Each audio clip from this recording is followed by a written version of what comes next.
திருநெல்வேலி மாவட்டம் தென்பொதிகை மலையில் உருவாகின்றது இந்த தாமிரபரணி ஆறு.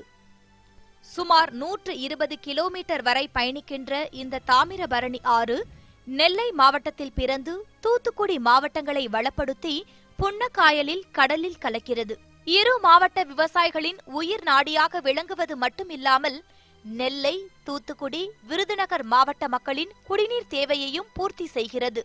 சுமார் 30 ஆண்டுகளுக்கு முன்னர் ஆற்று நீரை கையில் அள்ளி அப்படியே பருகலாம் என்ற நிலை இருந்தது.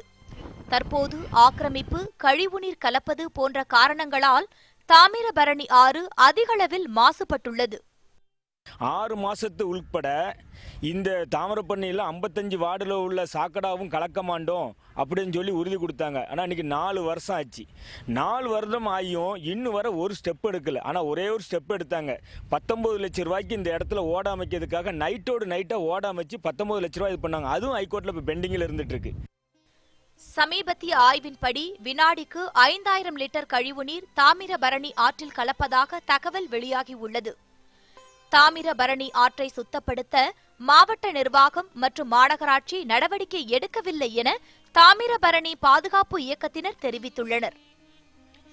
இதே நிலை தொடர்ந்தால் தாமிரபரணி ஆற்றை கூவமாக பார்க்கும் நிலை ஏற்படும் எனவும் தாமிரபரணி ஆறு அழிவை நோக்கி சென்று கொண்டிருப்பதாகவும் அவர்கள் குற்றம் சாட்டியுள்ளனர்.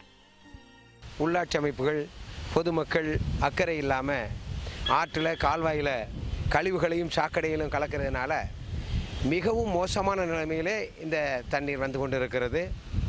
அதிலும் குறிப்பாக விகேபுரம், அம்பை போன்ற நகராட்சி, சேரன்மதி என்ற பேரூராட்சிகள்லேயும் வர்ற வழியில் உள்ள சில ஊராட்சிகள்லேயும் சாக்கடைகள், கழிவுகள் ஆற்றுக்குள்ளே நேராக விடப்படுகின்றன. வற்றாத ஜீவநதி என புகழப்படும் தாமிரபரணி ஆற்றில் கழிவுநீர் கலப்பதை தடுக்க அரசு நடவடிக்கை எடுக்க வேண்டுமென அப்பகுதி மக்கள் கோரிக்கை விடுத்துள்ளனர். இயற்கை கொடுத்துள்ள இந்த வளத்தை பாதுகாக்க வேண்டியது நம் அனைவரின் கடமை என்பதை நினைவில் வைத்துக் கொள்ள வேண்டும். தாமிரபரணி ஆற்று காப்பாற்றப்படணும் அப்படிங்கிறதே அனைத்து தரப்பு மக்களின் கோரிக்கையாக இருக்கிறது.